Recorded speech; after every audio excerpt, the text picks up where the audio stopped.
تو آپ مراقبے میں جب بیٹھیں تو چاہے آپ چوکور بیٹھیں آلتی پالتی مار کے یا عطیات میں بیٹھیں، یہ آپ کی اپنی مرضی ہے، مگر ایک حیت میں بیٹھیں۔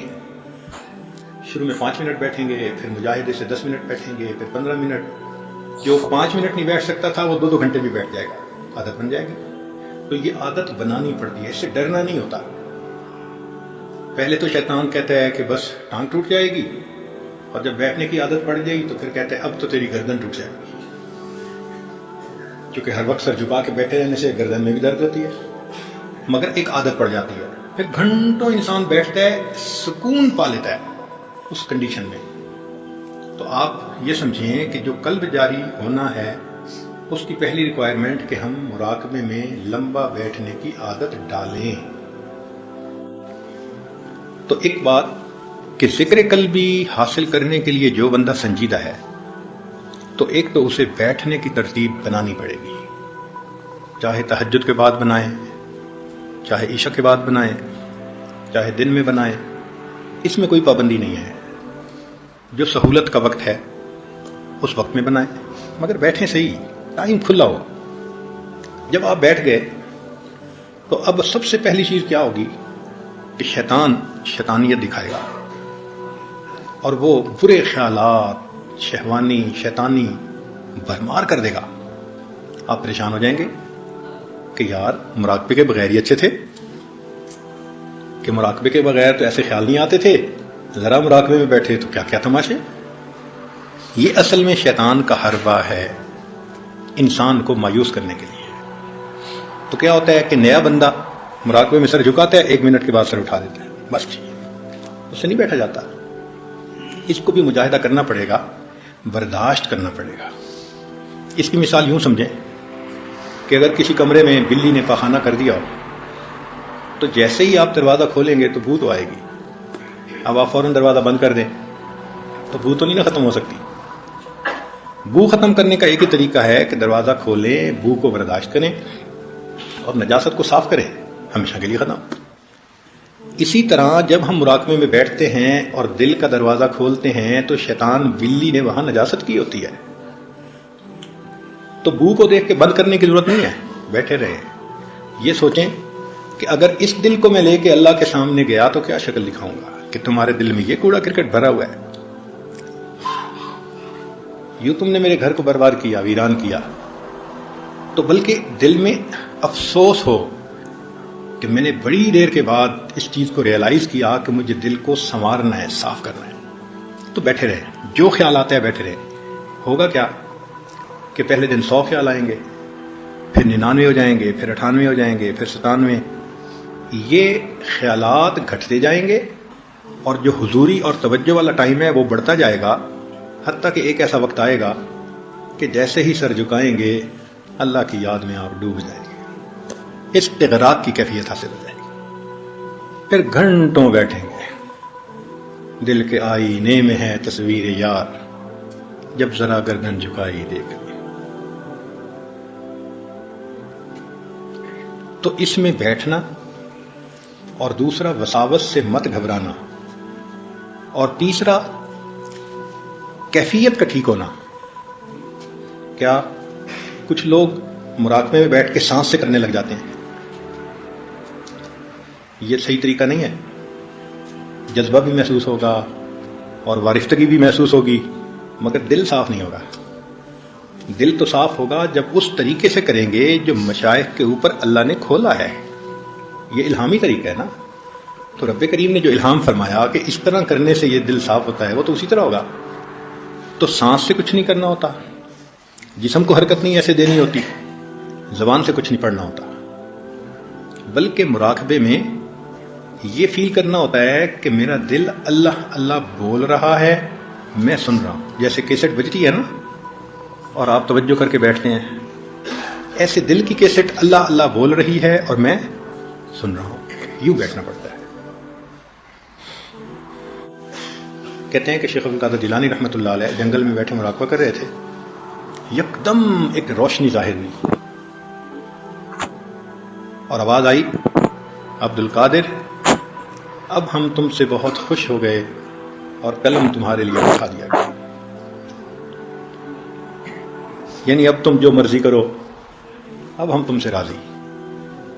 تو جیسے ہی یہ آواز آئی نا تو شیخ عبد القادر جیلانی رحمۃ اللہ علیہ نے فوراً پڑھا لا حول ولا قوت الا باللہ، کہ اللہ کا حکم تو ہے کہ وعبد ربک حتی یاتیک الیقین، کہ موت تک کرنا ہے.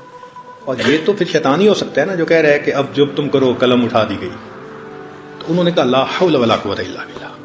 تو شیطان تھا، بھاگا، مگر جاتے ہوئے بیک فائر کر گیا. کیا کہنے لگا کہ عبد القادر میں نے اس ترکیب سے سینکڑوں اولیاء کو گرایا، تم اپنے علم کی وجہ سے بچ گئے. میں نے اس ترتیب سے سینکڑوں اولیاء کو برباد کیا لیکن تم اپنے علم کی وجہ سے بچ گئے. انہوں نے پھر کہا دوسری مرتبہ لا حول ولا قوت الا باللہ. او بدبخت، اپنے علم کی نئی وجہ سے نہیں بچا، اللہ کے فضل کی وجہ سے بچا.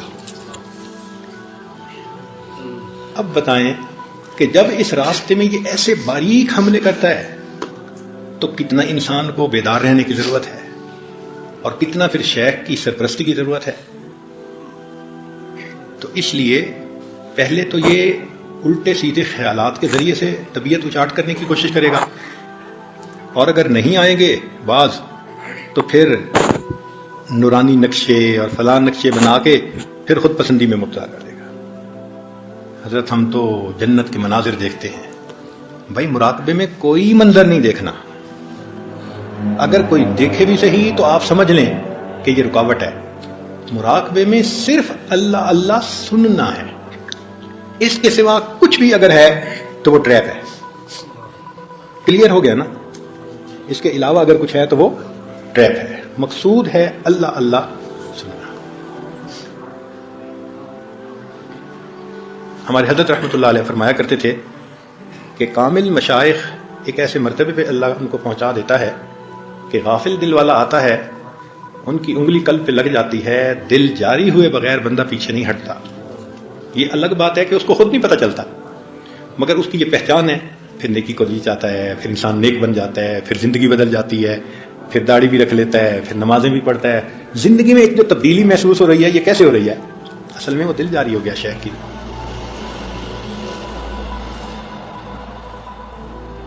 اس لطیفے کے اوپر ٹائم لگانا پڑتا ہے کیونکہ یہ پہلا سبق ہے، مگر یہ آسانی سے ہو جاتا ہے.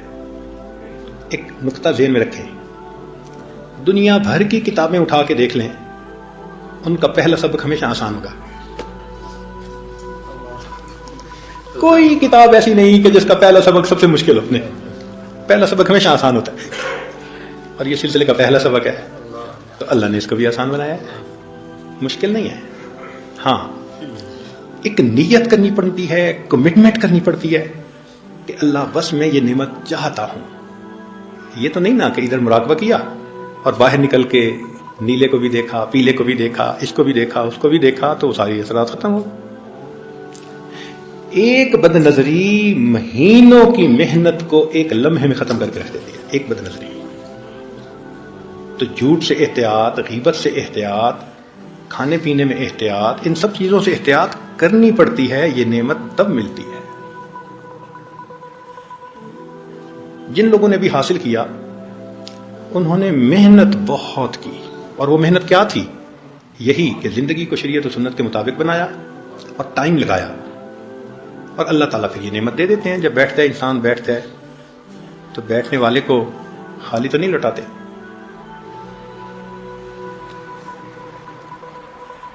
یہ جو قلب کا ذکر ہے، ایک دفعہ یہ مل جائے پھر آگے کے سبق آسان اور بھی ہو جاتے ہیں. کیوں؟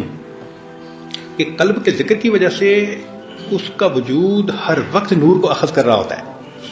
بھائی جس گھر میں ایک بلب کے اندر روشنی آ جائے تو پھر باقی کمروں میں روشنی پہنچانا تو مشکل نہیں نہ رہتا. پہلا کنیکشن لینا ذرا مشکل ہوتا ہے. تو جس نے پہلا کنیکشن لے لیا، جس کا قلب جاری ہو گیا، پھر روح کا جاری ہونا، سر کا جاری ہونا، پھر سب آسان ہوتا ہے، مشکل نہیں ہوتا. پھر وہ گھر کی بات ہوتی ہے، یہاں سے کنیکشن یہاں جوڑ دو، یہاں سے کنیکشن یہاں جوڑ دو. باہر سے تو آ ہی گیا نا. اس کا ایسا ہی معاملہ ہے. تو یہ ذکر قلبی محنت سے مل جاتا ہے، لیکن مانگنا پڑتا ہے، دعائیں بہت مانگنی پڑتی ہیں، تمنا بنا کے۔ جس طرح بچہ لپٹ جاتا ہے ماں سے، مانگتا ہے، پیچھے نہیں ہٹتا، تھپڑ بھی کھاتا ہے، پھر ماں سے لپٹتا ہے، ایسے لپٹ کے مانگنا پڑتا ہے۔ تہجد میں، تنہائی میں، فلاں میں، پھر یہ نعمت نصیب ہوتی ہے۔